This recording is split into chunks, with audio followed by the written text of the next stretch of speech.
Hello there and welcome back. In this video, I want to show you how you can generate Kubernetes manifest files with Podman. And we are going to use Microk8s to basically bring online these manifest files. So first thing that we have to do is to create a pod, a skeleton, if you will. And this is going to be test pod, and we map the 10,010 port to port 80. Then we are going to run an Nginx server in that pod. And once that one is ready, we are going to verify that we are able to communicate with basically our Nginx container running inside the test pod. And with the curl command, we have verified that, okay, we are able to communicate with it. Now, what we can do is to use the Podman generate cube and from the test pod, and the file is going to be called testpod.yaml. If you take a look at the testpod.yaml, we will see a perfectly valid Kubernetes YAML file. And this is going to be a kind pod, and these are going to be the container specifications. So if you are familiar with Kubernetes and manifest files, this is something that you are going to be familiar with. Now, what we want to do is to run inside this test pod another container. This is going to be called test Ubuntu. And this is going to be based on the Ubuntu latest image. And then we can check our pod processes with the Podman ps-a-pod. And basically, what we can see are these relevant lines. The rest have exited. And here we have the Ubuntu and the Nginx containers running inside the test pod. And now what we can do is to regenerate our manifest file. So basically, we want to go back to the generate command. Maybe there is a force argument, no force, then test pod. Then we can regenerate it. And if you check the test pod definition, you will see now that there is a new container, which is called test Ubuntu. And basically that's it. Once we have our YAML file, what we can also do is to play this YAML file. So Podman kill-a is going to remove these pods, and the Podman ps is going to show that none of them are running. So if we want to verify that this is working, we can use the Podman play and cube and test pod.yaml. Hold on, Podman rm test pod -pod unknown flag Podman pod rm, and now we can reuse it with the play. And then you can see that the skeleton pod and the two containers are running, and verify it with the Podman ps -pod. Good. Two containers, Nginx, infra, test pod.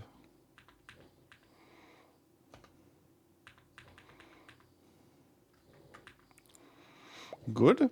So now what I'm going to do is to remove this Podman kill-a and then remove the test pod, and we get into installing Microk8s. So yum install app release sudo yum install app release. What? Oh, Podman. So sudo yum install app release. And then we have to install snapd with sudo yum install snapd. And after that, we have to verify snapd. And then we can use snap install on the Microk8s package. And that's basically it. Once we have it, we can use the Microk8s kubectl command or kubectl commands, and basically it is going to show us or allow us to run our test pod. Now we are getting there. What's with the task manager? Good. So enable now snapd. We have to link the snap to the snap drive, basically, the root snap folder. And then we can use the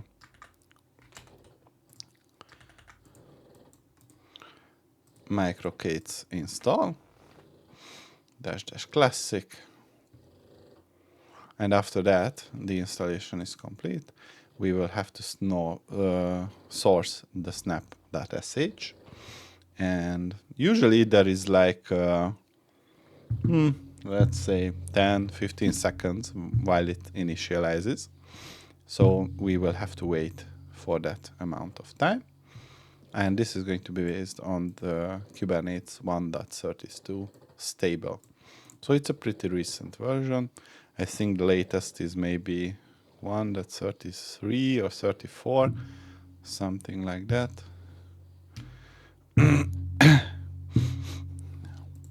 Good. Let's give it a sleep. And once the sleep is complete, we can use the source command. And then we will have to enable the registry of Microk8s. After that, if we want to use the local user to run Microk8s, we have to issue these two commands.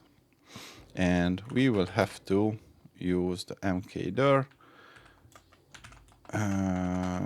.cube and chown, and the user mod has completed. And then we can use the Microk8s kubectl get pod. Sudo new grp Microk8s. Good. And then we use the user mod. Let's relog into the CentOS 10 server.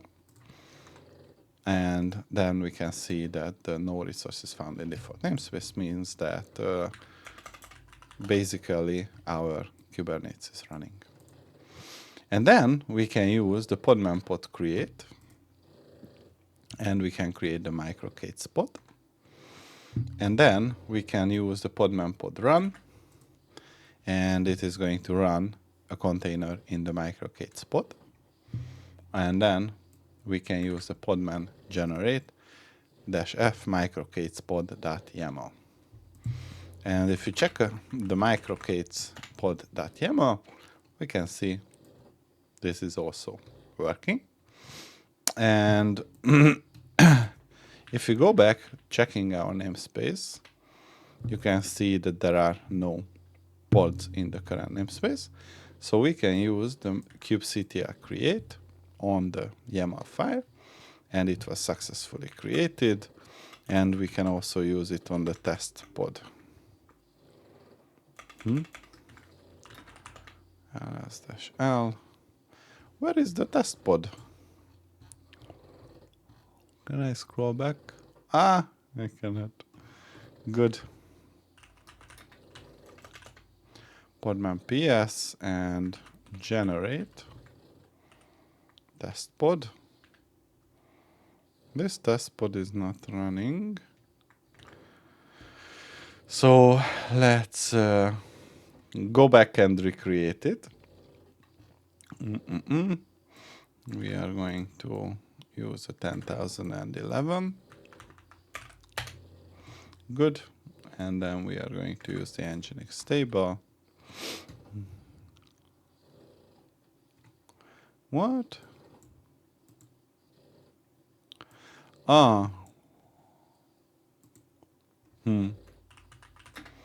pod rm podman kill-a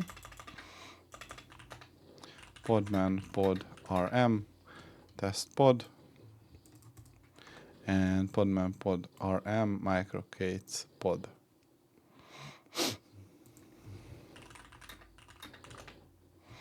Yeah, this one.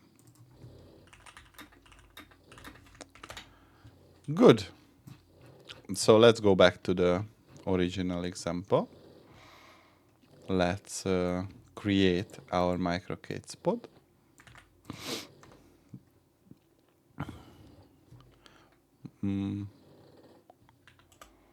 Delete -f Microk8s pod.yaml.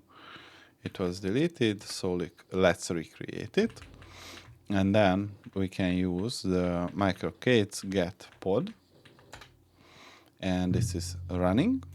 If we use get all -o wide, we can see this is the pod IP, and we can use curl HTTP, and this seems to be running in there. Or we can use the curl localhost 10,010 on the HTTP, because this is a rootless container. And this is running. What's in the Microk8s pod? 10,011. Good. So we can either access Nginx on the pod IP or on the local host and the correspondingly mapped basically port. And that was all I wanted to show you. See you in the next one.